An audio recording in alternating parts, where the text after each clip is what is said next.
No he conocido al primer rico que se haya hecho rico por ser víctima. Yo acababa de tener 6.000 millones de pesos y ya no tenía con qué resolver 700. Que ese nivel de Cristo solo es posible cuando hay una integración del ego que está alojado en la mente, el cuerpo que es y también el espíritu que tiene su propia voluntad, que es sentir. Algunos tienen que perderlo todo para poder llegar a ese encuentro con el propósito. ¿Cómo funciona la tierra en la que estamos? La espiritualidad no tiene nada que ver con la ruina. El arte de morir abre la conversación y el espacio al arte de vivir. El día de hoy estoy muy feliz, estoy muy emocionada. Bienvenidos, bienvenidas a el tercer episodio del Arte de, y me siento muy honrada porque tengo un súper invitado, el primer invitado de este podcast. Bienvenido, Aure, a este espacio. Emi, muchas gracias por la invitación y bueno, esperemos que lo que sea que se comparta acá sea de utilidad para nosotros mismos, porque a la final nos alimentamos también de lo que decimos, y sea de utilidad también a muchas personas que nos puedan ver, nos puedan escuchar. Imagínense que Aure, además de ser un gran empresario en diferentes sectores, que él ya nos va a ir contando un poquito de su historia, es para mí un gran amigo y gran maestro en diferentes áreas, principalmente en la astrología, en conocimientos de la vida en general. Y el día de hoy vamos a compartir un poco de esa historia y de lo que a él lo ha llevado a disfrutar el arte de vivir. La vida que estás viviendo, ¿lo haces desde la necesidad o desde el deseo? Esa fue una de las preguntas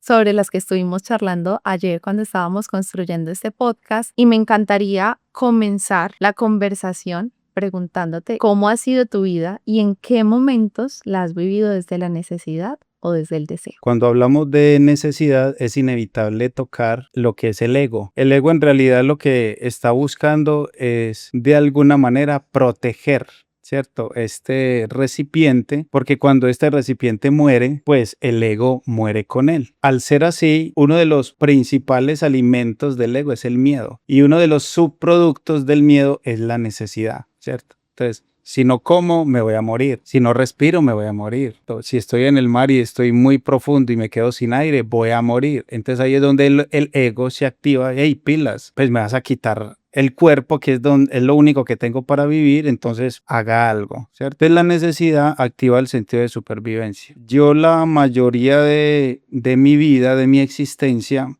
de una forma muy natural, siempre viví fue desde el deseo. Cuando me acostaba a dormir, ya tenía ganas de despertar. O sea, no tenía ni ganas de dormir porque estaba deseando ese siguiente día para las actividades, ya fuera jugar, estudiar, trabajar y hacer cualquier cosa. Entonces, de algún modo, no sentía la necesidad, sino el deseo de despertar para activarme a las siguientes cosas que quería emprender. Hoy en día estoy viviendo más desde la conciencia, porque el deseo también tiene una limitación. Puede llegar un punto en el que ya no deseas, porque lo que deseaste ya lo tienes. Entonces, cuando llegas a ese punto, la mayoría de personas es que empiezan a cuestionarse su propósito en la vida. Pero si el carro que quería ya lo tengo, entonces, ¿qué sigue de aquí? Y si la casa que quería ya la tengo, ¿qué sigue de aquí? Ya tengo la esposa, ya tengo el perro que quería. Y cuando todo lo que deseamos lo tenemos, ahí nos vamos dando cuenta que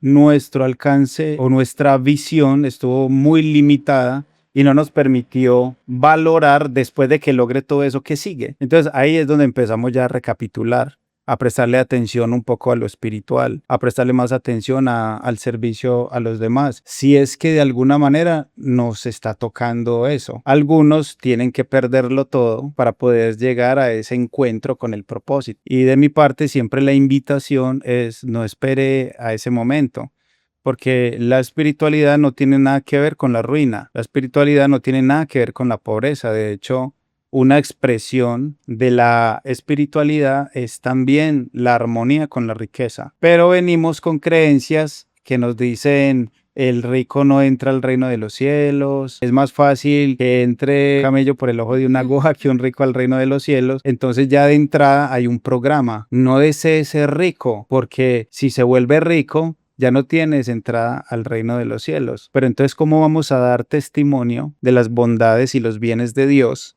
si estamos despreciando los mismos bienes de Dios? Yo diría que la conciencia es la que permite que el deseo no sobrepase los niveles permitidos y no se vuelva codicia. Y la codicia es la que lleva a la persona a hacer lo que quiere hacer por encima de lo que sea, o lograr lo que quiere lograr por encima incluso de las personas. Ahora la pregunta sería, yo desde mi pequeño reino en el que estoy, pues, ¿cuál es mi contribución para el mundo que viene? Y ahorita el programa que hay en el medio es un programa más de queja, es un programa más de yo tengo derecho a todo. Mucho énfasis en los derechos, derechos, derechos, derechos, derechos, pero no nos estamos enfatizando y cuál es mi contribución para yo sentirme digno de eso. Bendito, ya comenzamos, mejor dicho, con los factos. Y antes de continuar, me gustaría darles un poquito de contexto. ¿Qué haces en este momento de la vida? ¿Quién eres? ¿Cómo ha sido tu historia? ¿Dónde estás el día de hoy? Cuando me preguntan ¿quién es Aurelio? Lo primero que se me viene a la mente no es nadie. Y al mismo tiempo es Lo es todo. una partícula de algo, de un todo. Soy un pasajero en este mundo, en este vehículo que llamamos cuerpo. Primero fui un buscador de la verdad y en esa búsqueda de la verdad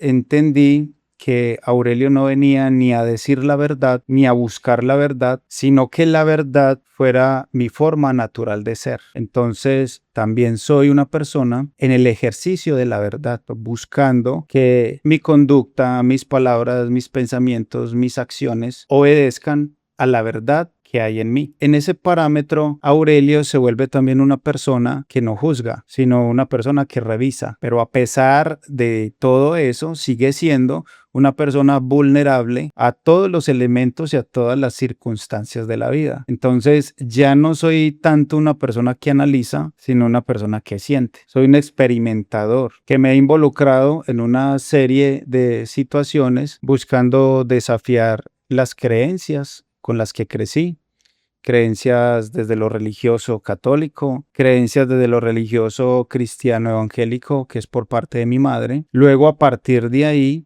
mis propias creencias. Hubo un momento de mi vida en que entendí que yo tenía que desarrollar mi propia experiencia de fe. Esa experiencia de fe me llevó a libertinajes, experiencias de lo carnal, pero siempre de una forma consciente, tratando de verme no solo a mí mismo, sino también qué queda en mí de los demás y qué queda en los demás de mí, sin importar el contacto. Puede ser en una fiesta, puede ser en una relación de pareja, puede ser en una caminata, en lo que sea. Siempre en uno queda una huella de esas personas con las que interactuamos y también en los demás una huella. Cuando vamos como entendiendo eso, vamos dando cuenta que queremos lo mejor del otro para mí y lo mejor de mí para el otro y empieza esa simbiosis, ¿ya? Y el ego en la mitad. Aurelio también tiene un ego, ¿cierto? Que siempre está metido en todo. El ego cuando está en una mesa no quiere esperar a que le digan, ve, acércate.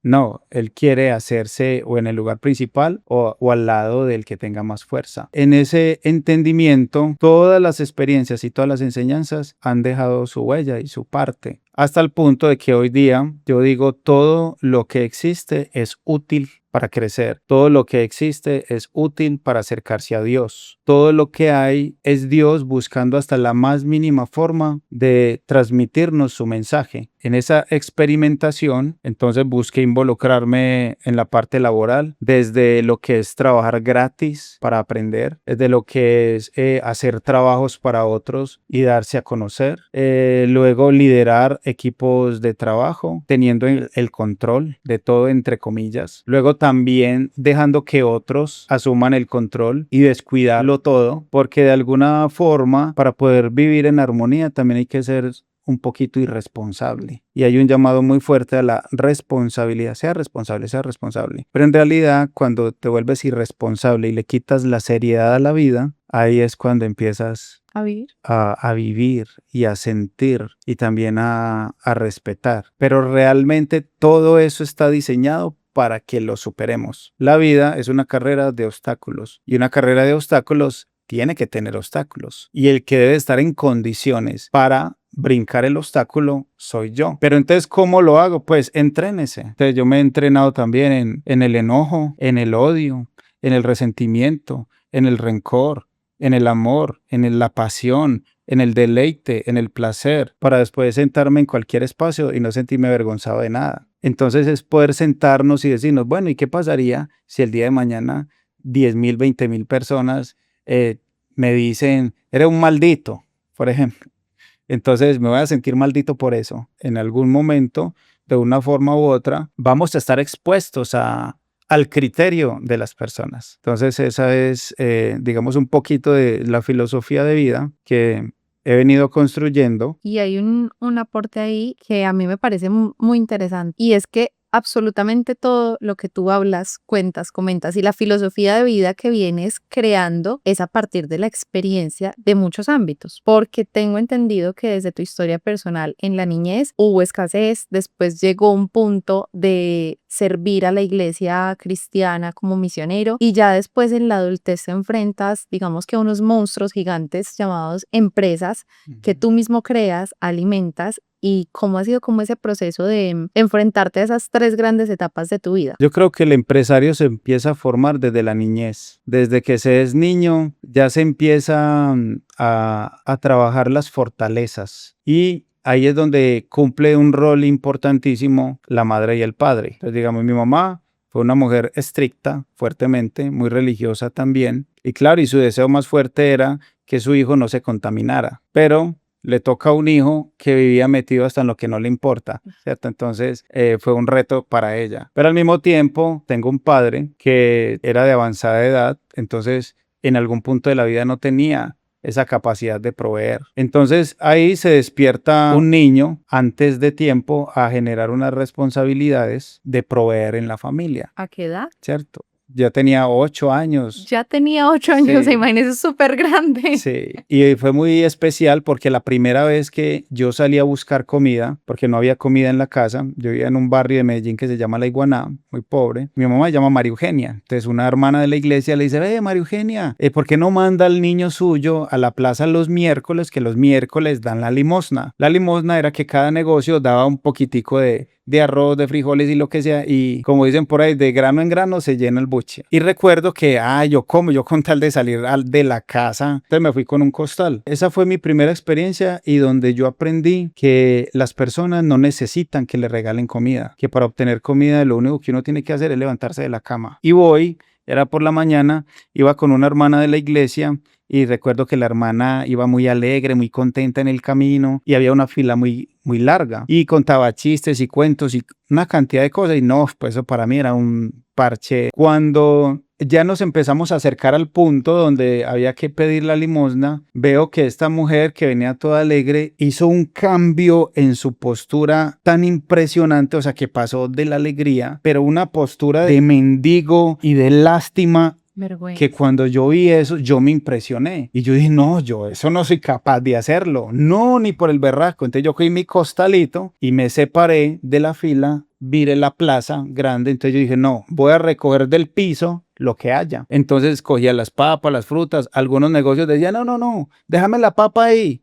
Entonces, bueno, yo le devolvía su papa. Y resulta que ese día recogí tanta comida que el costal que yo tenía no era capaz de cargarlo porque yo estaba muy pequeñito. Y la gente me veía yo arrastrando ese costal, y de las carnicerías me llamaban, pelado, venga, toma este hueso, toma esta carne. Y yo no podía ya con el costal. Y en una esquinita ya terminé yo repartiéndole a otros niños que pedían de lo que yo tenía para poder, pues, cargar el costalito con lo que más podía. Cada semana fui y miré los contenedores donde la gente botaba los excedentes de la plaza, y me di cuenta que ahí encontraba las verduras, las frutas, todo lo que usted quisiera en las condiciones propias de consumo. Entonces no tuve nunca la necesidad ni de pedir ni nada, pero el entendimiento o lo que pude aprender, y eso se me quedó toda la vida grabado, es que usted para comer no necesita hacer nada. O sea, uno va a una plaza o una calle o lava un plato y ya tiene un amigo que le está dando un café con un pan mínimamente. Yo nunca me sentí en carencia, a pesar de que hubo mucha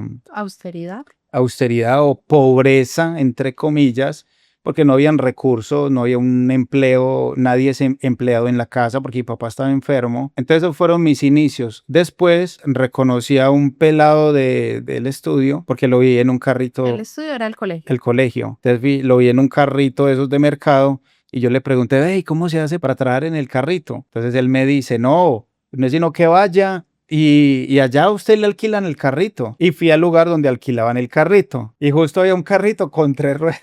No tenía las 4 ruedas. Mi hermano, "Vea, está de carrito, pero le falta una rueda". Y yo, no, no importa. Y ese fue el día que me hice mis primeros 1.000 pesos. Con el carro, eso sí sufrí yo con el bendito carro, pero aún así siempre tenía una fuerza interna muy grande. En esa época siempre se le infundía mucho a los niños que tenía que ser berraco, que tenía que ser fuerte. Entonces, claro, yo eso ya lo tenía implantado en la mente, yo no me quería rendir. Y recuerdo que ese viajecito que hice en ese carro me dieron 1.000 pesos, el alquiler costaba 500 pesos, entonces yo me fui contento a la casa con 500 pesos. Luego, al amiguito que estaba en el carrito, después lo vi en una carreta. Entonces llegué, él me dice, hermano, lo mejor es la carreta porque usted mínimo en el día se hace 7.000. Entonces yo dije, ay, ¿cómo? Uy. Entonces yo dije, no, pero ya una carreta, ya no alquilaban carreta, la carreta había que tenerla. Y entonces empezó un proceso, yo creo que ya en ese entonces tenía entre 9 y 10 años y empecé a construir mi carreta. Entonces yo a donde iba no hacía sino mirar dónde encontraba un palo, una madera. Que me sirviera para la carreta. Que me sirviera para la carreta. Entonces por allá vi un esqueleto de carreta colgado con una cadena. Hasta que un día me arriesgué y pregunté negocio por negocio quién era el dueño de esa carreta. Y entonces me dijo, no, pelado, vea, si usted es capaz de quitarle esa cadena a eso, llévese eso. Entonces le moché un palo, pues ya tenía gran parte del esqueleto, pero me faltaba un palo pues para completar la carreta. Hasta que construí la carreta, fue un trabajo que hice yo solo, pero viendo la carreta del vecino, no quería que nadie me ayudara. O sea, de ahí nacen las empresas. Porque De ahí nacen las empresas. Más adelantico van a comprender que las empresas de Aure tienen mucho que ver con el tema de la construcción. Sí, claro que sí. Entonces, cuando la termino, me voy para la plaza. Fue el momento en el que yo supe que podía hacer en la vida cualquier cosa que yo quisiera. Era mi primer día, yo era un pelado muy pequeño, no tenía cuerpo, no tenía nada. Entonces vi que empezaron a llenarla de pescado y dele, y dele, y dele. Bueno, no sé si hoy en día alguien sepa lo que es una carreta, a ver. Yo estoy intentando imaginármela, pero creo que voy a tener que buscarla Una y imagen. ponerla para tener contexto. Al final veo que le ponen una tabla aquí al frente, como de 40 centímetros, y cuando voy a alzar la carreta, yo no era capaz de alzar la carreta, y él no, ni con toda mi fuerza. Me dijo, pero ¿de quién es esta carreta? No, es que esta carreta es mía. Entonces llegó y entró el señor, el vecino mío. Entonces en ese momento me dice, Aurelio no es capaz. Grave error, ¿cierto? Esa es una palabra nunca la admití ni de niño. No, hagamos algo. Llega y me dice él, yo le doy 2.000 si usted lleva la carga mía que está suave y yo me llevo esta y yo le ayudo.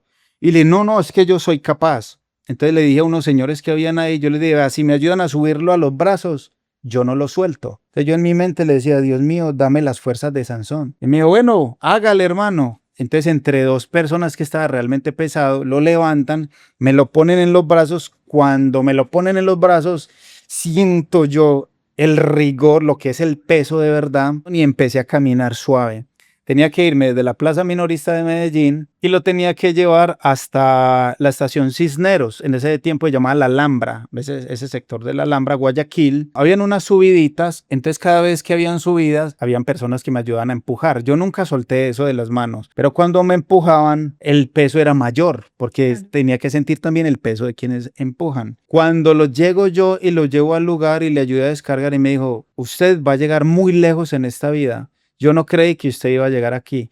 Y me dio 25.000 pesos. Wow, o sea, eran 7.000 y ganaste 25.000. Y gané 25.000. Ese día me bajé corriendo para la plaza y ese día me hice 32.000 pesos porque después de eso hice otro viaje, pero sentí un poder interno tan grande que en ese momento yo me sentí hombre, o sea, yo sentí que era un hombre y tenía yo creo que no había cumplido todavía los 10 años. Ya a partir de ahí empecé a trabajar en la carreta y cuando las cosechas bajaban, entonces ya trabajé en esas temporadas, trabajaba limpiando parabrisas en los semáforos. Esa historia de la carreta me transporta a algo que estuve charlando esta semana con otra maestra y ella me decía, es que el verdadero camino de la espiritualidad o de los maestros, de las personas que acompañan personas, no es venga, yo le cargo su cruz. No, es cada uno cargue su propia cruz, cada uno cargue su carreta. Y yo creo que esa historia a ti desde muy chiquito te hizo entender, yo tengo que cargar mi cruz y en este momento que eres una persona que acompaña a otras personas en sus procesos de transformación, creo que lo que más tienes presente es,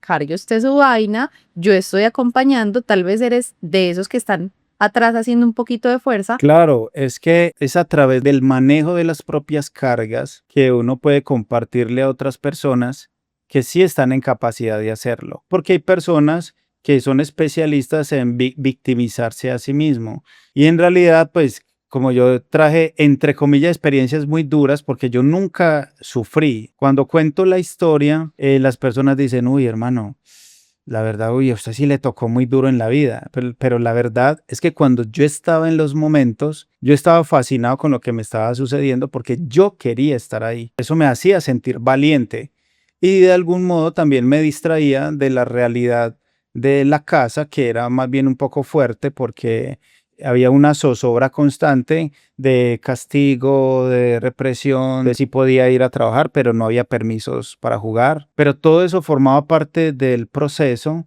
porque ya ahora que vengo comprendiendo el código de mi historia, o sea, yo tenía que aprender a salir de todo eso desde el amor, desde la aceptación y de entender que la verdad yo escogí mi vida. Y yo tengo muy buena conciencia desde mis 3 años, o sea, los recuerdos yo los recuerdo como ayer. Entonces también en los procesos puedo acompañar a personas que le sucedieron cosas en su niñez, incluso abusos, y poder entender que esa información se escogió. Y uno toma decisiones así sea un niño, ¿cierto? Y la gente cree que no hay, pero es que lo abusaron. No, es que uno de niño toma decisiones. Yo tomé decisiones. Yo me metí en espacios sabiendo que no debería estar ahí y yo era un niño, ¿ya? Entonces desde ahí empezamos a trabajar el código del acusador, ¿cierto? Porque quiero siempre acusar a otros de mis acciones, pero también el de víctima, sentir que es que me deben y si algo aprendí yo en esta vida y todavía lo sigo observando hasta el momento, porque tampoco conozco a todo el planeta, pero hasta el momento no he conocido al primer rico que se haya hecho rico por ser víctima. Veo es víctimas recibiendo limosnas de un programa que sí le interesa las víctimas, porque las víctimas también son una plaza, también son un mercado. Voy a hacer una pregunta ahí y como un salto dentro de la historia de la niñez al momento en donde comienzas a crear empresas. ¿En qué momento ese concepto de éxito en tu vida fue como, ya, lo logré? ¿Y cómo trascendiste para entender la visión que tienes ahora? Yo nunca tuve concepto de éxito. El único concepto de éxito que yo tengo es el éxito donde iba a comprar el mercado. Que, bueno, yo no sé si esto se puede decir acá, Obvio, todo se puede decir. pero en realidad el éxito, yo lo que hacía es ir al éxito a robar cosas. Los conceptos de éxito que hay hoy día están muy acompañados del show, ¿cierto? Que muestran personas que están en el lugar donde muchos quieren estar. Y el tema es que yo nunca he querido estar en el lugar de otro. ¿Por qué monté mi primera empresa? Porque yo trabajando en una empresa que era empacador, veía que los proveedores traían los productos en bolsas rotas, en costales viejos, en cajas partidas, en un desorden. Entonces, en algún momento yo dije, no, estas cosas yo las puedo hacer y yo las entregaría de mucha mejor manera. Y cuando lo imaginé, se empezó a mover la energía para eso. Yo estuve en un proceso, como en una especie de estudio en algo que se llama la Escuela de la Riqueza. El único espacio en toda la vida donde yo pude darle nombre propio al modo en el que yo tomaba las decisiones. Y entendí en la Escuela de la Riqueza que mis decisiones eran temerarias. Entonces, el Aurelio de la historia de Sansón, ese Aurelio era temerario. Y por mi código y por mi información astrológica, claro, yo traigo un código de no dejarme ayudar de nadie. Entonces, claro, ese Aurelio no recibió la ayuda, pero realmente también hubiera sido muy mágico haber dicho, 2.000 pesos es suficiente para mí y no tengo que ver casi nada. Mátese usted y déjeme a mí con los 2.000, Quiso irse con la ¿cierto? Y carreta. yo, claro, porque quería demostrarme a mí mismo que era capaz.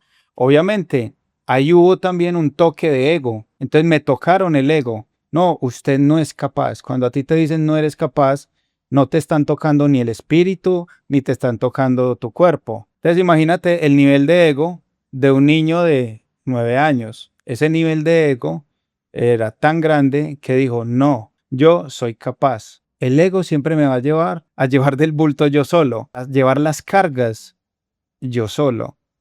Pero es que me están compensando, o sea, además de que van a llevar mi carga, me están pagando, pues llévenla, ¿cierto?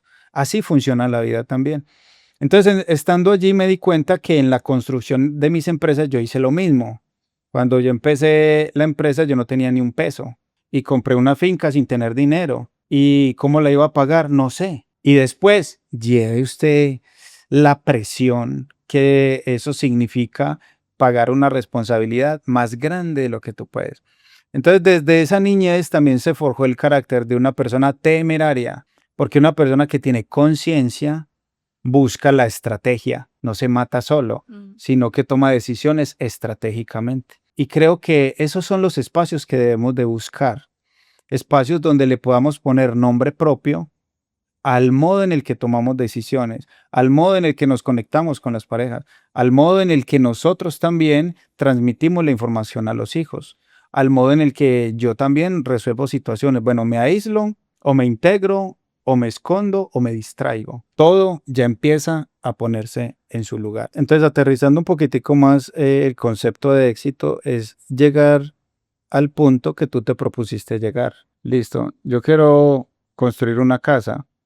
Ya tengo la casa. Si tengo la casa y tengo un negocio, entonces quiero una máquina. Entonces, tener la máquina ya es un éxito. Luego, necesito clientes. Lograr los clientes también es un éxito. Luego, generar ventas con utilidades. Eso ya también es éxito. Entonces, uno va escalando. El éxito finalmente es un camino de muchos éxitos, pero también es un camino que en su momento tiene unas cadencias y en realidad, o sea, si le vamos a dar pues un concepto sano de éxito, es que tú te encuentres en un estado de calma, de plenitud, justo en los momentos en los que tú crees que no hay ninguna esperanza.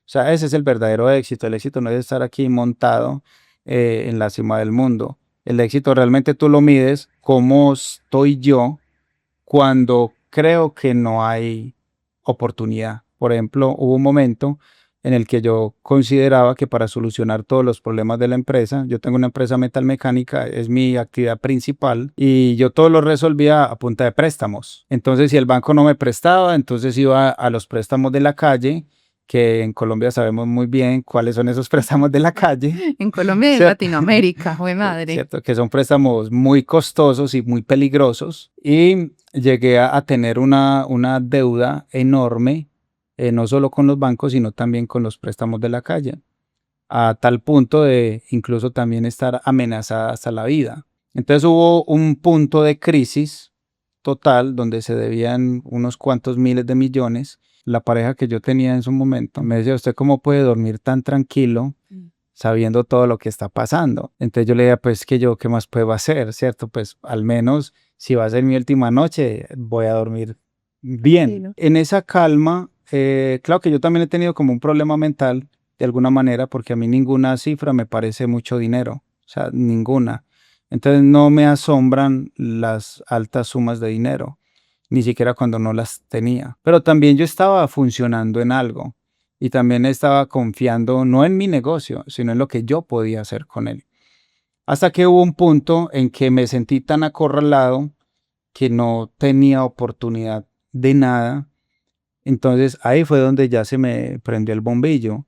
Entonces yo dije, bueno, yo necesito dinero. ¿Qué es lo que requiero hacer para el dinero? Pues a ver qué me invento para sacarle la plata del bolsillo a quienes tienen el dinero en la calle y que me lo den contentos. Y ahí empezó. O sea, solo con ese pensamiento se empezaron a despejar diferentes tipos de negocios. Justo en ese tiempo de crisis que se maximizó en la pandemia, todo se resolvió. Que unas tierras que tenía por allá en un pueblo, las empecé a vender.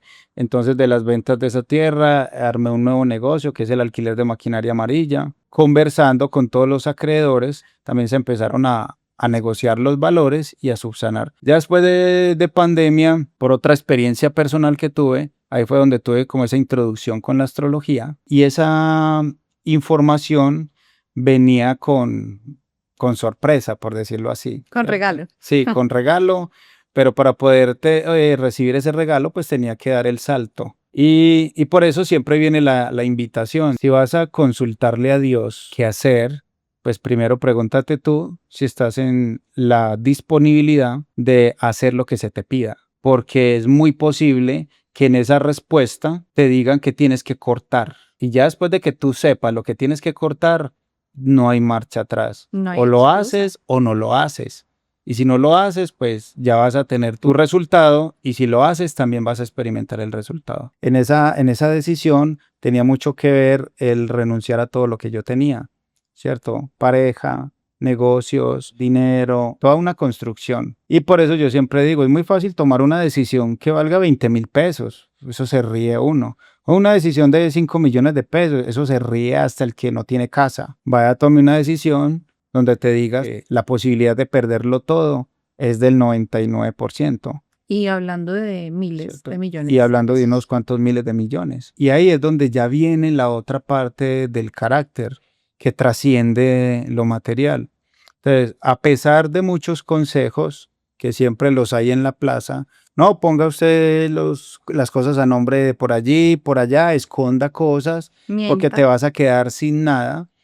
Entonces, no me funcionaba a mí porque tenía que hacer esa transición desde la verdad, no desde la estrategia ni de nada armado. O sea, tenía que salir de la situación siendo verdadero porque mi camino es ser verdadero. Desde ese contexto, de allá para acá, me enamoré de la astrología. Cuando renuncio a todo, es en ese momento donde recibí todo. O sea, en ese momento no perdí nada. Finalmente lo que sucedió es que se ratificó en esa decisión qué era lo mío y qué no, desde la verdad. Y ahí alcancé libertad. Ahí es donde la verdad nos hace libres. Ya después vino otra prueba de fuego, ¿cierto? Que fue con las medicinas, primeramente con el yagé. Eso me generó también otra información donde me permitió entender que todo lo que nosotros hacemos acá, todo está registrado, solo que nosotros tenemos las antenitas De vinil. canceladas, ¿cierto? Pero si estuvieran esos canales abiertos, solo al estar aquí reunidos podíamos preguntar, ve, ¿qué hizo el camarógrafo hace 3 días? Y se nos vendrían las imágenes de eso, porque todo queda aquí. Esa información no sale del planeta. Esa información queda aquí, uno no se la lleva. Entonces, luego también con lo que llaman los niños santos o los honguitos, ¿cierto? Ahí hubo otra apertura a otro tipo de información, y ahí el entendimiento de cómo funciona lo material, lo espiritual y también el ego, que tiene su propia voluntad. Entonces, en todo lo que hacemos, lo que estamos procurando realmente es sincronizar esas tres voluntades para poder llegar a ese nivel de Cristo. Entonces, cuando hablamos de Cristo, casi todo el mundo, casi todos nosotros estamos distraídos con la muerte en la cruz. Ujú. Pero en realidad la importancia del nivel de Cristo es que si él se quería ir para cualquier parte y se tenía que ir caminando por el agua, en la Lo neta hacía. se iba caminando por el agua. Y si quería estar en 2 o 3 lugares al mismo tiempo, pues también lo hacía. Y si no había con qué comer, a ver qué hay por ahí, entonces de 2 y 3 pescados y 2 panes, él le dio a comer a 7,000 personas, ¿ya? Y también de personas que solo con tocarle la vestidura podían recibir sanación y todo lo demás. Porque ese nivel de Cristo solo es posible cuando hay una integración del ego que está alojado en la mente, el cuerpo que es que hay que aceptar su voluntad con todos los deseos que tiene, y también el espíritu que tiene su propia voluntad, que es sentir. O sea, el espíritu a eso es que viene. Hay una cosa muy importante por la que nace más bien el arte de, y es que las personas están afectadas a nivel cuerpo, alma y espíritu, y eso se ve reflejado en las áreas del dinero, la salud y el amor. Entonces, cuando hay una falencia en alguna de estas áreas, quiere decir que hay un desbalance entre esta tríada vital. Y ahí digamos que ya vamos a irnos a los conceptos más profundos de la conversación, qué emoción, y es donde vamos a comenzar a comprender dónde carajos estamos parados. ¿Cómo funciona este sistema en el que nosotros estamos y cuál es realmente nuestro propósito, más allá del propósito espiritual y buscar y servir? O sea, ¿para qué estamos acá hechos en esta tierra? ¿Cómo lo descubrió Aurelio? Bueno, Para eso tendría que contarle una historia. Vamos a contar historias. Entonces, vea, eso pasó eso fue hace 2 años y medio. Resulta que en la empresa había como otro cierto tipo de crisis, ¿ya? Primero, vamos a empezar entendiendo que la empresa es una proyección de mí, o sea, la empresa y yo somos uno. Entendiéndolo de esa manera, según como yo esté, así se va a comportar la empresa. Entonces, ¿cómo me di cuenta de eso? Resulta que hubo un momento en el que yo comprendí que tenía mucha facilidad para conseguir dinero, pero una dificultad muy grande para multiplicarlo, ¿cierto? O para que se sostuviera en mi poder, en mis manos. Hice un negocio muy importante donde recibí una suma muy importante de dinero por la venta de una propiedad y esa cantidad era una cantidad soñada. Y resulta que cuando la recibo, lo primero que sentí fue miedo. Y ese miedo me dijo, no, yo tengo que pagarle a todos. Tengo que pagarle a todos porque qué tal que no sepa manejarlo y ya después no tenga nada. Entonces empecé a pagarle todos y en menos de 5 días ya no tenía dinero, estaba en cero. Pero, oh sorpresa, me quedé en ceros y la máquina más importante de mi empresa, que es un equipo de 1.500 millones de pesos, se le dañó un componente que costaba 700 millones de pesos.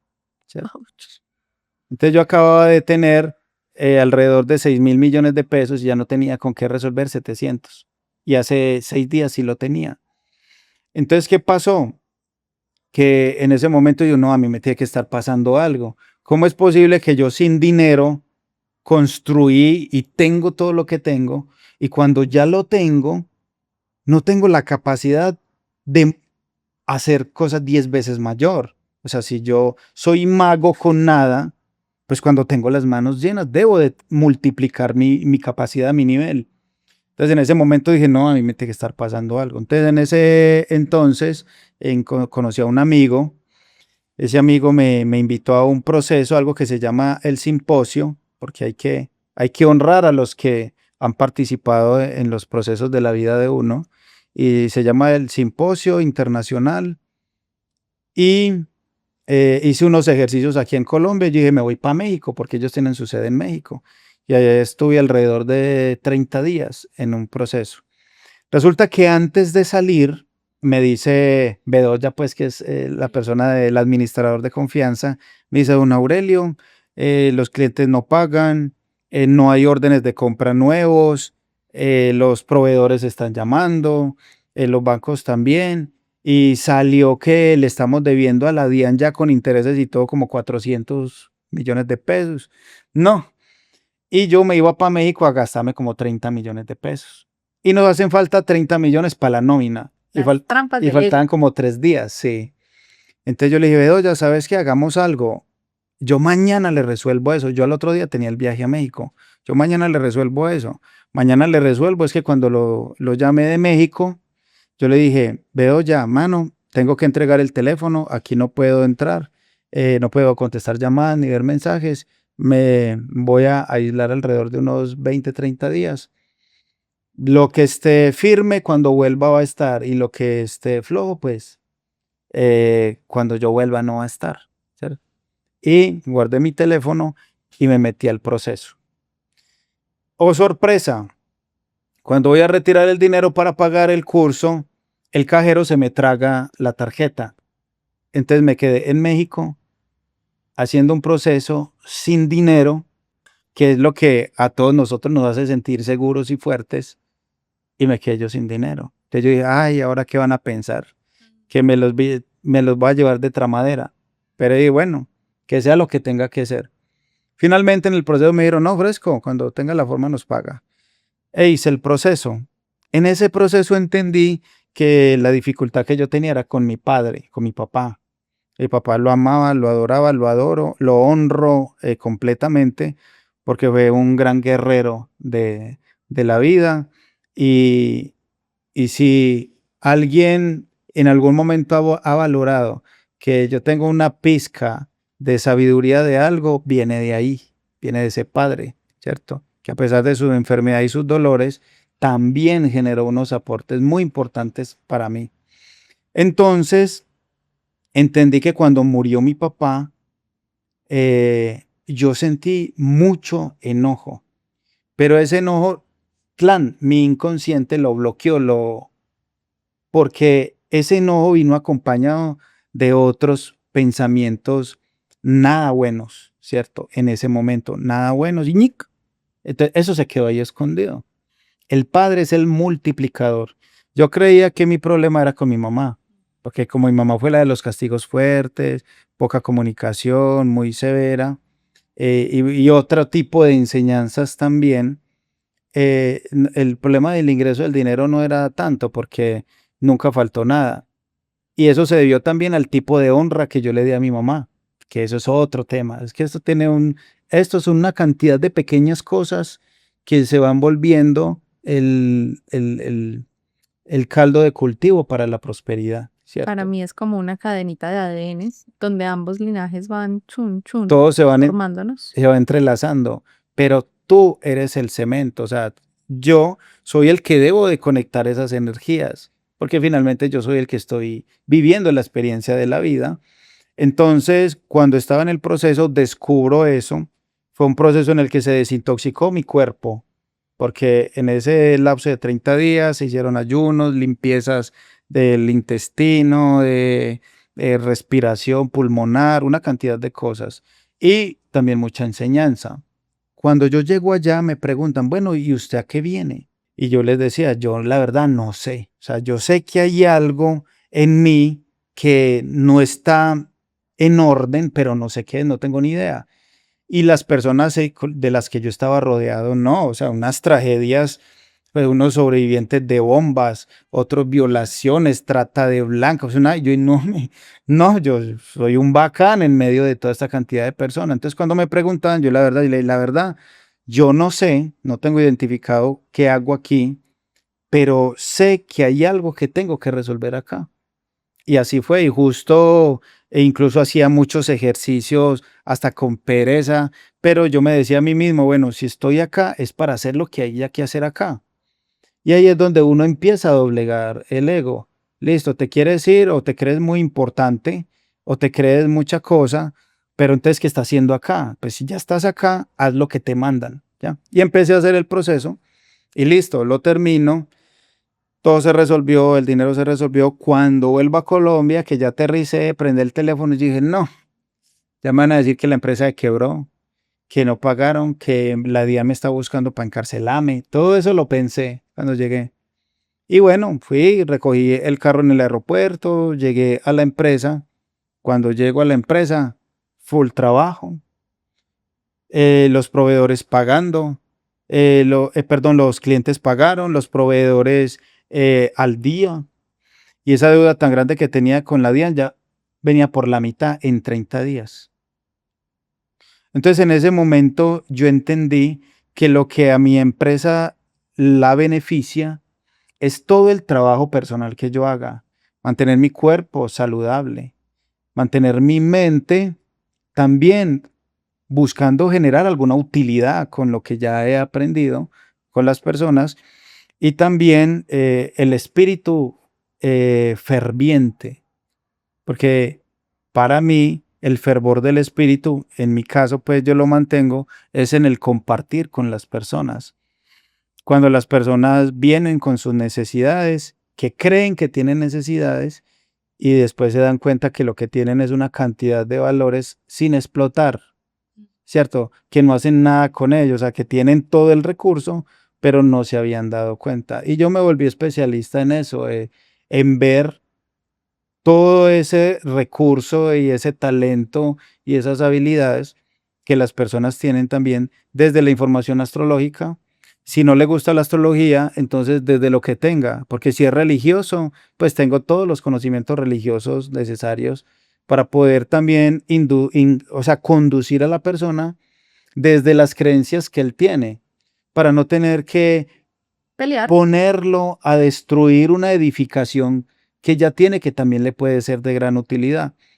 Porque listo, si las personas tienen creencias, bueno, está bien, entonces venga, yo uso su creencia y entonces vamos a utilizarla ya de la forma que de verdad sirve, porque al Dios que usted sirve o al que usted adora o la creencia que usted tenga, pues es igualmente útil para llegar al punto al que usted quiere llegar, porque ya las personas, cuando se dan cuenta que sus recursos van mermando, que van o se van empobreciendo, o que las relaciones se van acabando, entonces ahí es donde se están preguntando realmente qué es lo que tienen y empiezan a desear, ay no, es que yo de verdad deseo tener una vida con mi pareja mejor. Ah, bueno, entonces venga, revisemos. O sea, a pesar de que yo soy separado, yo no soy pro separación, pero en ocasiones las personas tienen el llamado a separarse y otras ocasiones tienen el llamado a no separarse, pero no lo saben, ¿cierto? Porque se están comparando con la vida de los demás. Es que yo quiero tener la relación como la tiene Karol G, ¿cierto? No, más bien piense usted la relación que usted quiere, cómo la quiere tener usted, ¿cierto? Y revise en ese compañero o compañera si se ajusta a su deseo y que se puede negociar. Porque ahorita también hay una tendencia muy fuerte como que yo soy yo y yo fluyo y de malas el resto del mundo. No, es que todos somos vasos útiles y somos utensilios para otro. Entonces, ¿quién soy yo para considerar que no puedo ser utilizado por alguien más? ¿Cierto? Cuando yo estoy utilizando a medio planeta, entonces yo compré unos huevos, estoy utilizando al fabricante de los huevos. Y a las gallinas. Sí, y a las gallinas, y a la vaca también cuando me tomo la leche. Entonces si quiero ordeñar a la vaca y la vaca no dice ni mo. Pero cuando veo que a mí me están ordeñando, entonces ahí sí pego el brinco, ¿cierto? O como también esta otra horda que hay en los medios de que yo tengo que cuidar, yo por ejemplo, yo no cuido mi energía. Yo aprendí a no cuidar mi energía. ¿Para qué? El solo hecho de yo pretender cuidar mi energía, ya le estoy prestando un servicio al miedo. Entonces empecé a buscar todo aquello que expanda mi energía, ¿cierto? ¿Para qué? Pues para poderla compartir y que no me quede yo sin recursos en el proceso. Entonces he empezado a notar que hay una cantidad de servicios, hay una cantidad de movimientos, hay una cantidad de actividades, ¿cierto? Que ayudan a expandir mi energía. Entonces, si yo la expando, adiós miedo, pues miedo de qué, pues no estamos pues para compartir, ¿cierto? La misma naturaleza nos enseña, usted arroja una semilla, crece un árbol y después el reguero de frutas para que el que las coja ¿Quiere coger? se sostenga con ella. Si usted cree que le caben todas las frutas de un árbol, cómalas todas, ¿ya? En el mundo y en la tierra hay recursos para todos, para todos. O sea, aquí hay cómo volverse rico todo el planeta. Pero ¿por qué hay carencia? Porque todos queremos llenarnos del fruto del mismo árbol. Entonces hay 1000 personas buscando desplumar el mismo árbol. Entonces, obviamente, si el árbol tiene 200 y hay 1000, No va a dar. no va a dar. Entonces ahí es donde entramos en esa dinámica de oferta y demanda, ¿cierto?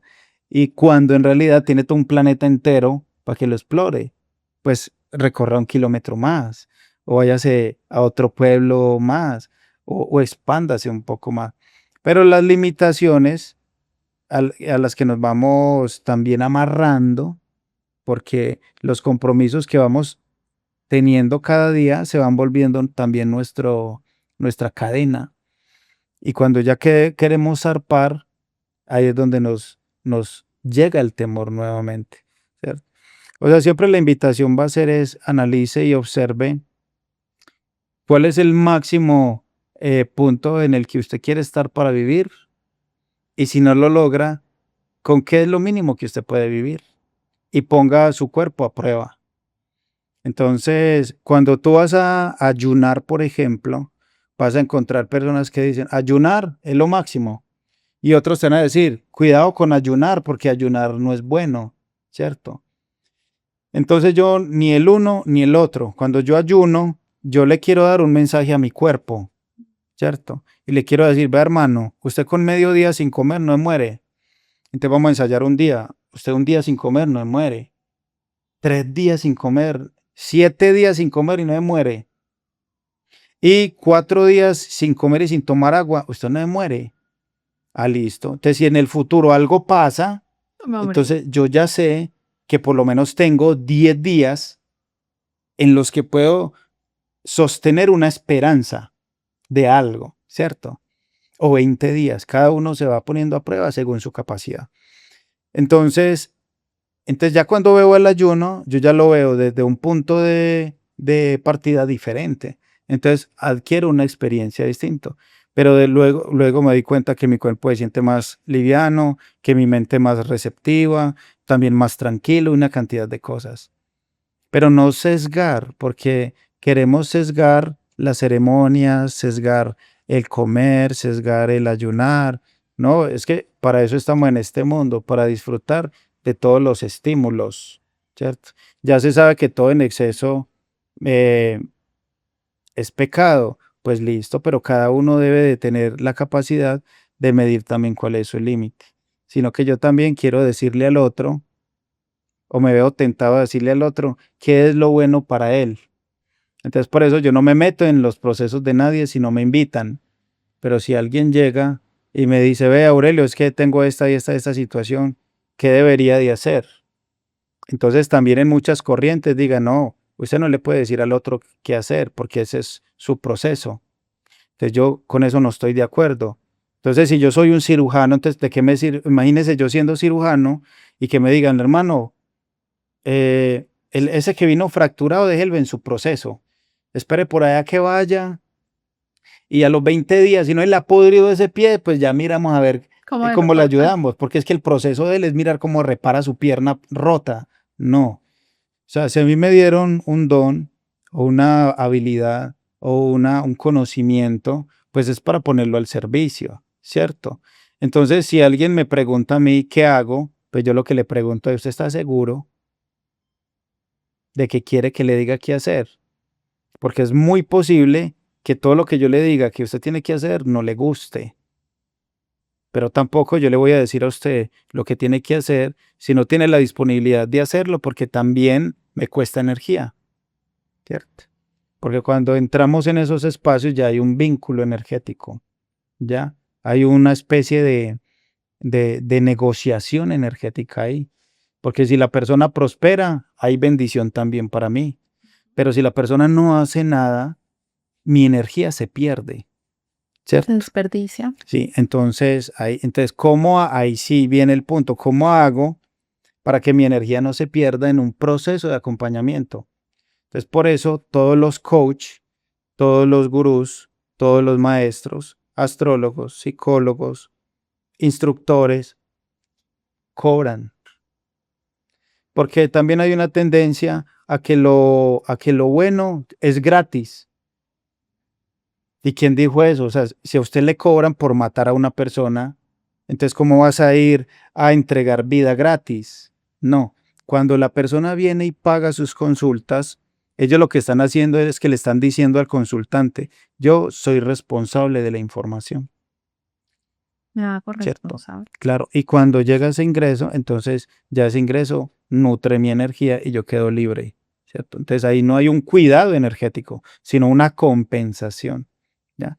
Eso para los que en algún momento preguntan, pues, porque cuando tú vas también a la iglesia, al confesionario, tú crees que te estás confesando gratis.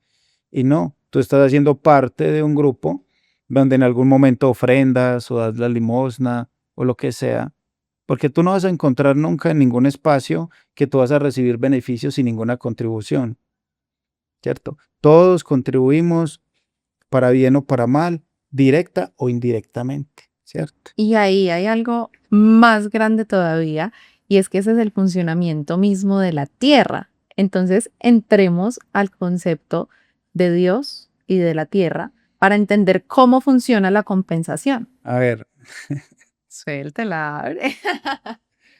vea, esto sí es muy loco, o sea, eso es algo que es muy loco, pero para los que entendidos lo van a comprender con mucha facilidad.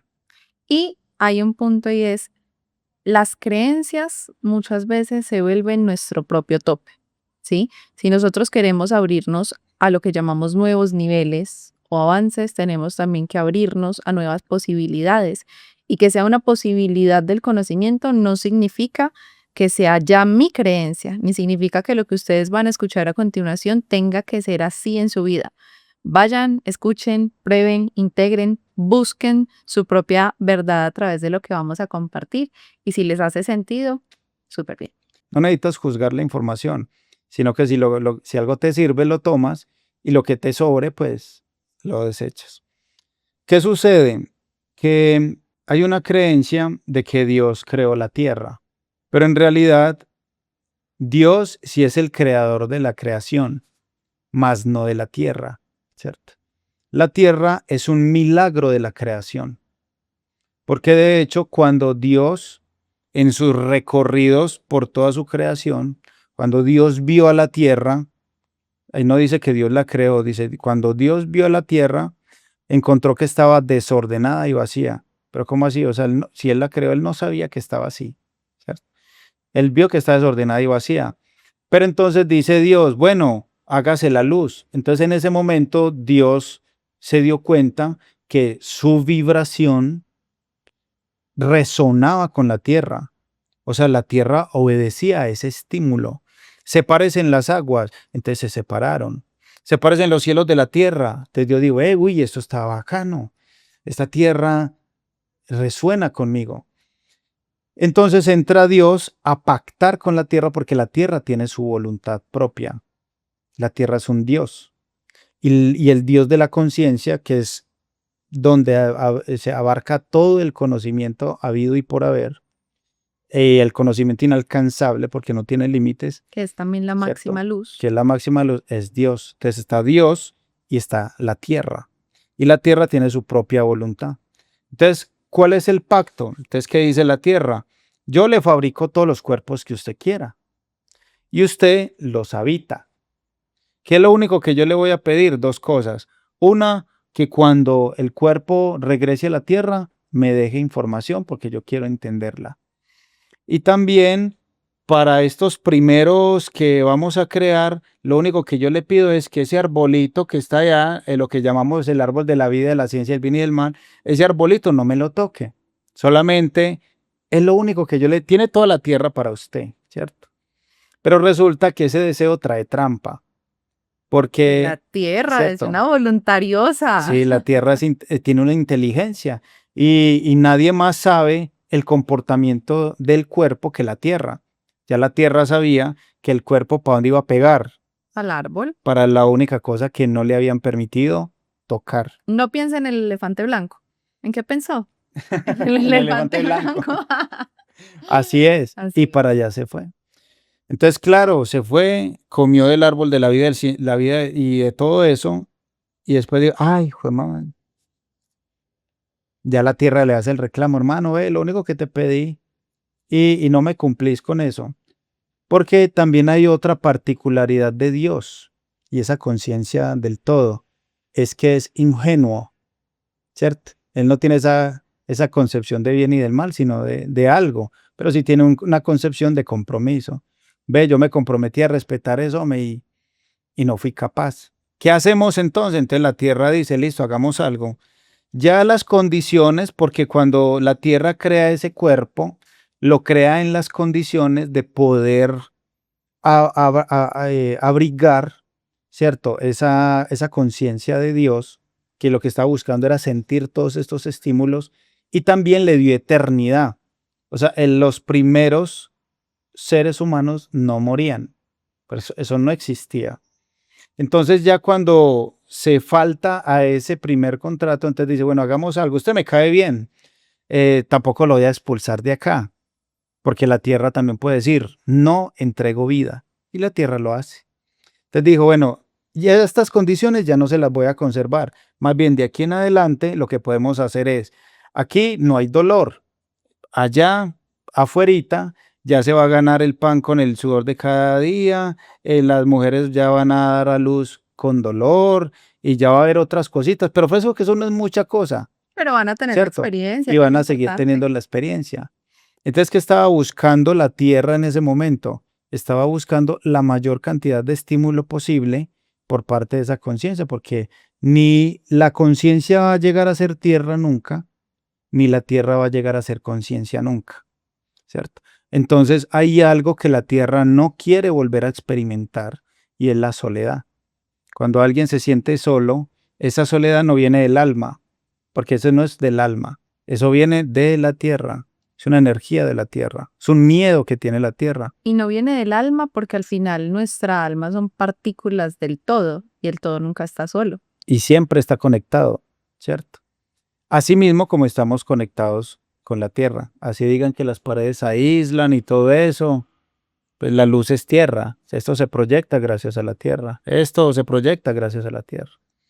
Entonces, listo. Entonces llega y se empieza a dar eso. Pero resulta que los humanos vivían 1000 años, 2000 años, 3000 años. Entonces la tierra también dijo, hombre, No vuelven a mí no, rapidito, esto es mucho gastadera. tiempo yo aquí y yo necesito es datos ya.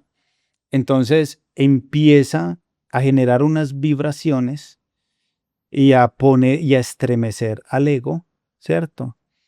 Y empiezan a darse en esos crímenes, como el primer crimen de Caín y Abel, ¿cierto? Matar Que a tu mató hermano. a su hermano, ¿cierto? Que en realidad el primero que murió fue el burro con el que mataron porque fue con una quijada que lo mató, porque los animales tampoco morían, ¿cierto? Entonces, ese es otro tema. El cuento es que lo que a través del conflicto, a través del programa de la muerte, es que la Tierra recibe una constante inyección de información, porque cada vez que el espíritu habita un cuerpo, pues ya hay unos datos que se están registrando ahí. Cuando una persona muere, hay una explosión, el hongo cándida es el que primero invade el cuerpo y eso lo hace a una velocidad muy alta, ¿ya? Entonces, cuando va a desencarnar, hay una especie de tiempo que surge ahí antes de que el espíritu salga, y ahí es lo que la cándida está buscando hacer, absorber esa información para luego entregarla a la tierra. Eso sucede en segundos, ¿cierto? ¿Cómo pueden ver esta información? Ahí sí los invito a que la busquen, ¿cierto? Porque esa información sí está. Resulta que nuestro cuerpo viene de la tierra, nuestro espíritu Del viene cielo. del cielo, pero el ego, que es ese puentecito que une el cuerpo y el espíritu, ¿de dónde viene? El ego también es un desarrollo de la misma tierra y está estrechamente ligado al sistema nervioso. Entonces, ¿qué pasa? Aquí está el cuerpo, aquí está la conciencia, un alma que no tiene cuerpo. Entonces, cuando llega y se une, se da cuenta que no es mucho lo que puede hacer. Uy, aquí falta conexiones para comunicar. Entonces, ahorita lo llamamos evolución porque empieza a evolucionar el cerebro del ser humano, empieza a crecer más que el del resto de los animales. Pero en ese crecimiento lo que se viene dando es todo un entramado nervioso, ¿cierto? Para poder conectar, y eso es eléctrico. Entonces, en la mitad, esa energía, esa electricidad, lo que está buscando es generar la interpretación, buscar que la máquina, que es este cuerpo, haga las cosas. Entonces, finalmente el ego se vuelve un ente necesario para recrear nuevas creaciones, ¿cierto? Entonces, al ego se le ha dado muy duro, porque al ego lo asocian con la vanidad, lo asocian con la petulancia, con la arrogancia y una cantidad de cosas. Pero en realidad, si una persona no tiene ego, no tiene creatividad. Si una persona no tiene ego, no tiene capacidad de desarrollar, ¿cierto? Entonces, cuando una persona se bloquea, hay muchas personas bloqueadas por exceso de espiritualidad, ¿cierto? Pero resulta que es que el ego es un adaptativo. El ego es un jugador formidable, o sea, es un tipo que a medida que tú vas creciendo, él crece contigo. Entonces, si tú creces en conocimiento y sabiduría, el ego se le pega, porque el ego siempre va a buscar entrar, ¿cierto? Entonces ahí es donde el sabio ya se considera un super sabio, pero cree que su sabiduría no está permeada por el ego, pero ahí está, ¿cierto? Entonces es un dato que siempre le estamos invitando es a que siempre entendamos la información que proyectamos de dónde viene. La información que viene del cuerpo es muy sensorial, ¿cierto? El deseo de comer, la necesidad de respirar, de tener sexo y todas aquellas cosas de comer, ¿cierto? De dormir. Pero también, entonces, ¿cómo logro yo controlar los impulsos del cuerpo? No hay forma. Tarde que temprano le tienes que dar espacio para que el cuerpo haga lo que quiere, ¿cierto? Lo que desea. Luego viene el turno del ego. Bueno, ¿y cómo hago? El ego tiene su momento. ¿Qué le encanta al ego? Conocer, saber, datos, Entender. entender. Entonces, la lectura, por ejemplo, es algo que funciona muy bien. Algo que entorpece un poquitico ese desarrollo sano del ego es precisamente el exceso de información en las redes, ¿cierto? Porque generan mucha distracción. Entonces, se mantiene muy hiperestimulado el ego, pero no, no se nutre, ¿cierto? Entonces, la lectura genera también un gran aporte a ese, sí, como a ese crecimiento sano, como a ese desarrollo sano del ego. Y el espíritu. Entonces también hay una creencia que el espíritu se nutre orando, rezando, meditando, entrando en contacto con la naturaleza. No, la naturaleza es para el cuerpo, ¿cierto? Nutre, limpia, oxigena, le da respiración al ego, perdón, al cuerpo. El ego, conocimientos, literatura, arte, Creatividad. cultura, creatividad, construcción, ego, ¿cierto? Todo lo que, hasta un dibujo, un muñeco, eso le funciona bien al ego. Por eso la importancia de que las personas desarrollen alguna cualidad, ¿cierto? Toque guitarra, dibuje, una flauta, no sé, salte, brinca, haga gimnasio, lo que sea. ¿Ya? Y el espíritu, entonces, si el espíritu ni rezando, ni meditando, ni cantando, entonces, el espíritu se alimenta de compartir con las demás personas. Entonces, cuando las personas van a la iglesia, ni las oraciones, ni los cantos, nada de lo que sirve allá. Realmente lo que funciona de ir a las iglesias es estar junto con toda esa cantidad de personas, compartiendo pensamientos, compartiendo deseos, compartiendo problemas, compartiendo el optimismo, el ánimo, sus testimonios de vida. ¿Ya? Ahí es donde el alma realmente se nutre. Eso es lo que le encanta al alma. Al alma y al espíritu lo que le encanta es compartir. Entonces, cuando integramos esas tres cosas, ahí es donde ya empezamos a entrar en los caminos del gozo. Porque ¿qué es la felicidad? Yo tuve una controversia muy horrible la mayor parte de mi vida con relación a la felicidad. Eso me parecía irreal, o sea, una mentira, un embuste y un enredo, ¿ya? Hasta que encontré a alguien demasiado lógico, o sea, la persona que menos creí yo que me iba a permitir entender y sentir eso. Y realmente la felicidad es cuando estás en un estado de gozo. Pero el gozo no es lo mismo que un momento de alegría. El gozo es algo que te permite una energía, una constante, ¿cierto? Duradero. Y ya. Entonces, el gozo, la verdad, no tiene límite. Entonces, ahí que empezamos nosotros a valorar del concepto de es feliz cuando usted sienta gozo, ¿cierto? Y resulta que me quedé sin dinero y tienes gozo. Y tengo mucho dinero y tienes gozo. Y de ahí sale otra telita que se llama la ecuanimidad. Algo que nos acerca a esas vías del gozo es ser ecuánimes, que sin importar los altibajos de la vida, yo pueda mantenerme en un mismo estado de, de ánimo, ¿cierto? Que mi ánimo o mi estado natural no dependa de ninguna influencia externa.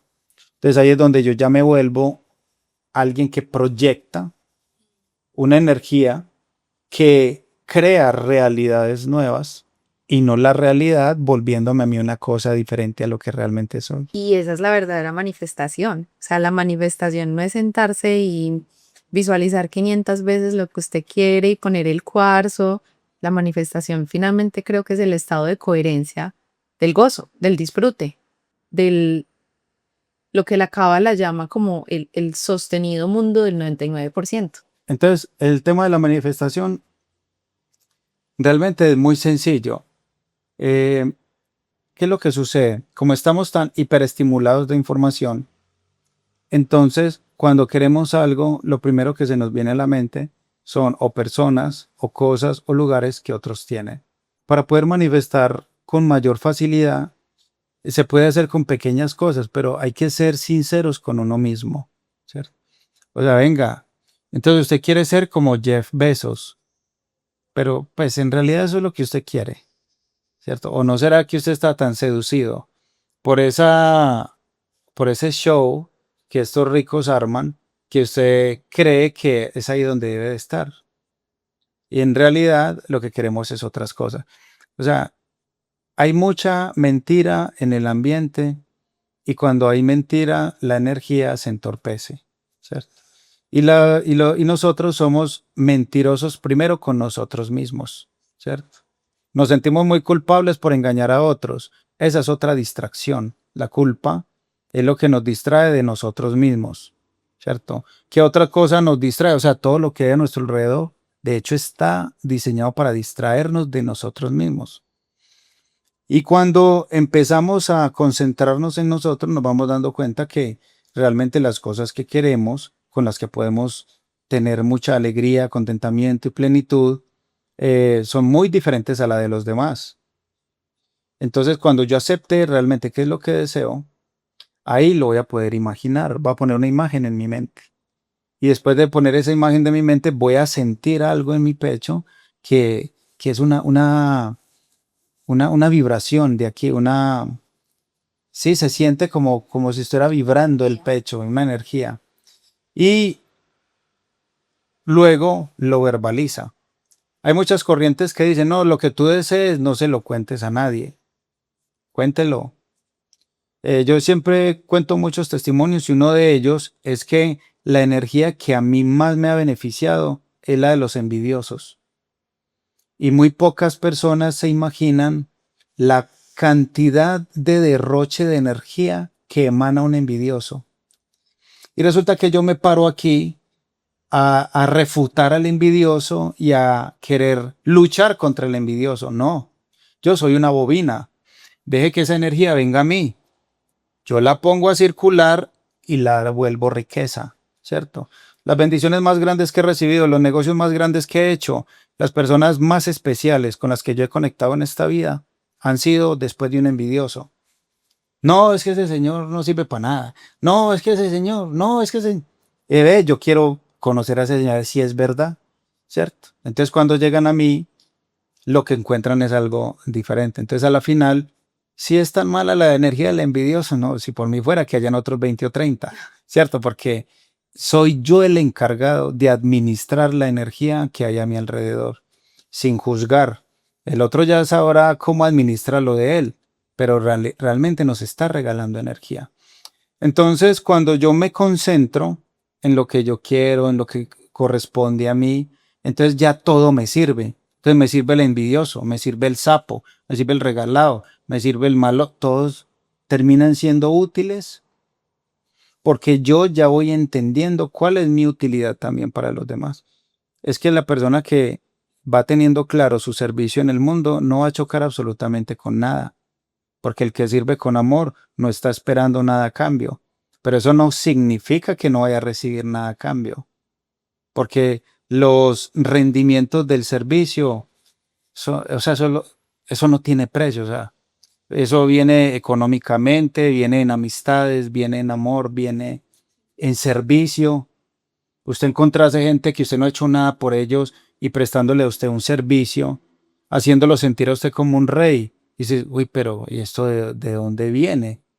¿Pero por qué? Yo no me lo he ganado. Y la vida misma dice, pues a qué le importa, reciba, Párchese. ¿cierto?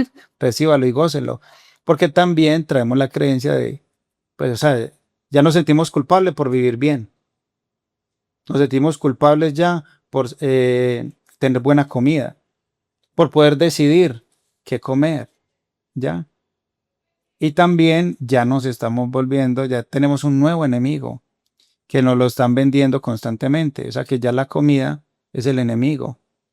Entonces ya las farmacéuticas también es el enemigo, pero también el chamán es el enemigo, ¿ya? Porque como cada día las personas van a tener menos y menos y menos hechos de violencia, eso ya se viene en camino. O sea, la gente ya va a tener menos y menos conflicto. Entonces, si ya la gente no quiere salir a hacer guerras y a pelear en la calle, entonces pongámoslo a pelear con la comida. El chocolate es, Del diablo. sí, lo va a matar el chocolate, y el azúcar lo mata, y todo aquello lo mata. No. Si usted se sienta en una mesa y antes de comer usted le da gracias a Dios o al universo o a lo que sea por ese alimento, ¿cierto? Entonces preguntémonos, ¿cuántas veces cuando nos sentamos en una mesa a comer damos gracias por el alimento? Y cuando tú das gracias, ya estás generando una energía que tú mismo te la vas a comer, ¿cierto? Que es una energía de gratitud. ¿Y qué es la gratitud? Es una forma natural de ser. Mucha gente dice gracias, gracias, gracias, pero es que gracias no es gratitud, gracias es una expresión. Pero la gratitud es una forma natural de ser que se expresa con las acciones, así como la fe. La fe, si no tiene un movimiento, una acción, es muerta en sí misma, ¿ya? Lo mismo la gratitud, que es el amor. El amor no es una acción, es una forma natural de ser, ¿cierto? Entonces, cuando has integrado completamente el amor en ti, muchos te van a ver como el idiota, como el bobo del barrio, pero resulta que el tipo está en su elemento y no le preocupa ese tipo de cosas. Ay, ¿te quieres comer mi plato? Pues también te lo como. Ay, mira, tan bobo, va a morir de hambre, ¿no? Y se murió de viejo. Entonces, es eso, es integrar esos valores que nos han enseñado siempre, pero como una forma natural de ser, ¿cierto? Pero también, cuando no lo encontramos en nosotros, lo tenemos que ver en otros, ¿cierto? Nadie va a ver el amor en otros si no lo tiene. Aure, vivir es un arte. En realidad, la vida es la que suministra todos los elementos necesarios para vivir, ¿cierto? Entonces diríamos que nosotros somos los que nos convertimos en artistas de la vida para volver la vida un arte, ¿cierto? Entonces, cada persona es una obra de arte. Ya tú te encargarás de mirar si tu obra es una tragedia o si tu obra es una obra feliz de alegría, Una ¿cierto? tragicomedia. O una tragicomedia, o una comedia, ¿cierto? O una payasada, ¿cierto? O también en la forma que le quieras dar. Y todas tienen un valor. No importa qué ridícula parezca la vida, ¿cierto? Para alguien, finalmente sí tiene un valor para alguien. Cuando Picasso empezó a hacer sus obras, la gente lo criticaba, porque decía, no, pues que los garabatos de ese man, esas cosas tan horribles, porque en ese momento era la perfección de poder hacer los paisajes y los rostros detallados y perfectos. Y él entrega ahí un esperpento de cosas raras, y resulta que él estaba muy adelantado a su tiempo. ¿Cuánto valen esas obras? Entonces, en realidad, una reflexión bonita es que ese arte de vivir o esa obra de vida que tenemos siempre va a ser valiosa para alguien, sea en este plano terrenal o en cualquier otro, ¿cierto? Siempre tiene un valor. Entonces sería el arte de vivir, ¿cierto? Usar la vida para el arte de vivir. Y ese es el propósito de la vida en realidad. El propósito de la vida es vivir. No tiene más. Habemos muchos buscando otros propósitos. No, viva. Si usted tiene pulmones, ¿cuál es el propósito de un pulmón? Respirar, ¿cierto? Respire. Entonces, respire, ¿cierto? Y se va concentrando el propósito de cada parte de su cuerpo, va a encontrar una cantidad de cosas bonitas. Entonces, y otra invitación interesante es no juzgar ninguna corriente de conocimiento, pero tampoco darle poder a ninguna corriente de conocimiento.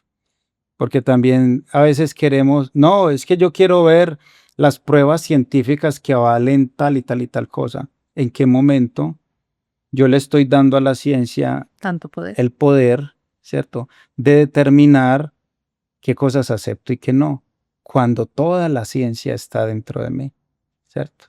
Entonces la ciencia se vuelve el refugio de los inseguros. La ciencia se vuelve el refugio de aquellos que no quieren hacerse responsables de la sabiduría que todos ya traemos, pero no la queremos utilizar, ¿cierto?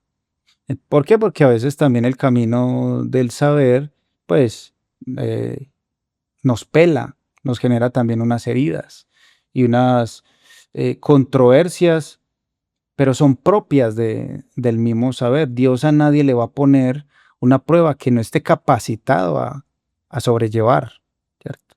Pero todos aquí venimos al desarrollo pleno del propio saber de Dios que hay en todos. Es que si cada persona tiene un alma, seguro Dios está ahí con todo lo que Dios significa. Entonces sáquelo y ya. Pero sí entienda que si usted en algún momento se enojó, ese enojo, créalo que eso no viene ni del alma ni de Dios. Dios no se enoja. Analice si es del cuerpo o si es del ego que se le tocó ahí. Y la duración de esa situación va a indicar su nivel de ego, dónde está. Entonces, regúlese, ¿cierto? Entonces, son esas pequeñas cosas. Escúchelo todo. Todo sirve. Ah, usted está en la iglesia fulana de tal. ¿Yo por qué te voy a sacar de ahí? Quédate ahí, ¿cierto? Si te sirve la orientación astrológica para que mañana tengas más prestaciones que las que tienes hoy, pues bienvenido. Si no, no pasa nada, ¿cierto? Porque también me han preguntado, ¿la astrología es para todos? No. La respuesta es no, no es para todos. La pueden escuchar todos, pero no es para todos.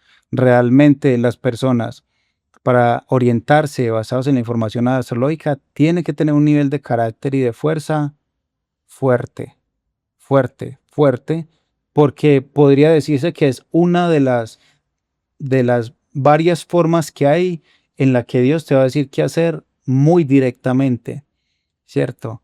Y la mayoría de veces en cosas que tú ¿No quieres? no quieres, ¿cierto?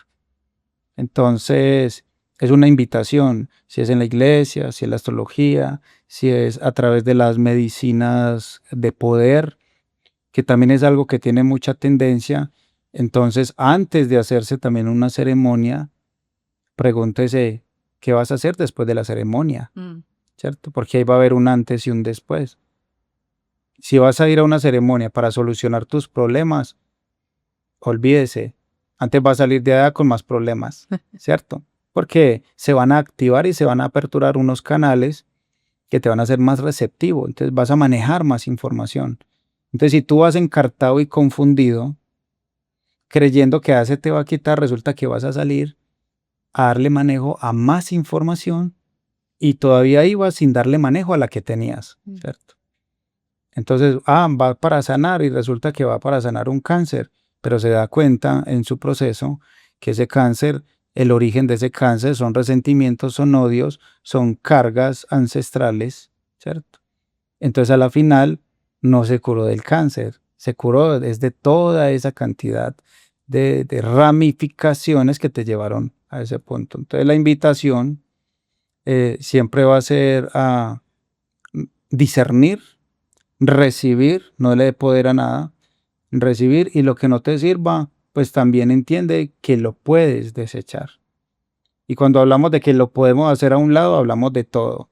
Puede ser un perro, puede ser un gato, puede ser la cama, puede ser la casa, puede ser la plata, lo que sea que tú sientas que requieres cortar, ¿O puedes? córtelo.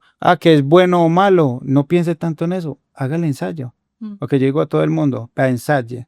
¿Qué es lo peor que le puede pasar? Más mal de lo que esa no va a estar, ¿cierto? Pero la persona que llegó a este punto, llegó porque su alma y su mente está en una posición de ir más allá, ¿cierto? De saltar el cerco, de ir más allá del miedo. Y también le comparto a todos, las personas, entre más miedo tengan a algo, préstele atención, porque significa que lo que hay después de eso es mucho más grande, es mucho más especial. Entonces, entre más grande el miedo, pilas, que ahí es donde está la riqueza. Ahí es donde está el punto donde vas a desbloquear todas aquellas cosas que sientes que te están frenando. Después del miedo, todo es mejor, ¿cierto? Se los comparto pues porque sí he atravesado el valle de la muerte y el valle del miedo, y todavía tengo unos cuantos, ¿cierto? Pero ya sé que hay que saltarlo. A veces no lo vemos, solo lo sentimos. Entonces ahí les dejo la inquietud. Ahí les dejamos un par de inquietudes. Me siento muy feliz, muy agradecida por este espacio. Esta conversación se abre para que comencemos a acercarnos a conceptos como el ego, el cuerpo, el espíritu, Dios, la tierra, sentimientos, emociones, pensamientos y una cantidad de cosas que nos acompañan en esta experiencia terrenal. Pero al final la invitación es simple, es viva, respire, coma, ame y experimente todo lo que sea necesario para su propio camino. Y en ese sentido, quisiera saber, mi Aure, la última pregunta. ¿Cuál sería la última frase que dirías antes de morir? Yo antes de morir, ayer dije una y resulta que me complementé con otra. Yo realmente antes de morir, pues ya que se me llegó el día. No es hoy, claramente, No es hoy, cancelado. Nos anticipamos a la palabra. Yo lo que diría es que todo lo que hay en la vida es útil, absolutamente todo, indiferentemente del juicio de si es bueno o malo. Y lo otro que yo le diría y que digo mucho en todas partes a donde voy, de verdad quiere prosperar, quiere salir adelante, quiere triunfar, honre a su madre y a su padre. Indiferentemente, no, es que mi papá no me cuidó. Bueno, eso no le importa a usted, honre. Si usted cumple ese mandamiento, que no tiene condición, porque realmente ese mandamiento llega, es que si su papá fue bueno o si fue malo, usted lo tiene que honrar o dejarlo de honrar. No, sea indiferente de lo que sea, honre a padre y madre, que es el primer mandamiento con promesa. Léanlo, ahí está en la Biblia o en cualquier otro libro también lo ve. Yo lo viví en carne propia. Cuando yo empiezo a honrar a mi madre, ¿cierto? Desde lo que yo soy y también con recurso económico, eso tiene un proceso. Ahí es donde empecé a sentir cómo Dios o el universo o la vida protegía el recurso, protegía mis empresas, incluso mi integridad física, ¿cierto? Entonces, esas serían honre a su padre y a su madre sin importar lo que haya pasado. Ellos son Dios, son la representación más cercana de Dios que tenemos. Y hay mucho juicio de los hijos a los padres, pero eso es lo que el sistema está buscando, que usted pudra la raíz, ¿cierto? Porque es que de ahí es donde viene todo los nutrientes que usted requiere para el éxito cualquiera que usted se proponga en su vida. Ojo, honre, pero no dependa. Sí, no, honrar no es depender. Y honrar tampoco es decir, es que yo le ayudo a mi papá, yo le ayudo a mi mamá, no. Eso es arrogancia. A los padres no se les ayuda, se les honra. ¿Cierto? Nadie va diciéndole a un rey, es que yo le ayudo al rey con esta platica. ¿Ayudo? No, no lo haga, a ver qué pasa. ¿Cierto? No, ellos son Dios, ellos son rey. Y al honrarlos de esa manera es que crecemos en todos los niveles. Bueno, mi Aure, muchas gracias. Gracias a ustedes por llegar a este punto. Recuerden suscribirse, seguir este podcast, escucharlo y sobre todo seguir haciéndose preguntas, las preguntas necesarias para seguir avanzando en su propio camino de vida. Gracias a todos, a todas por estar acá. Un besito. Chao, chao.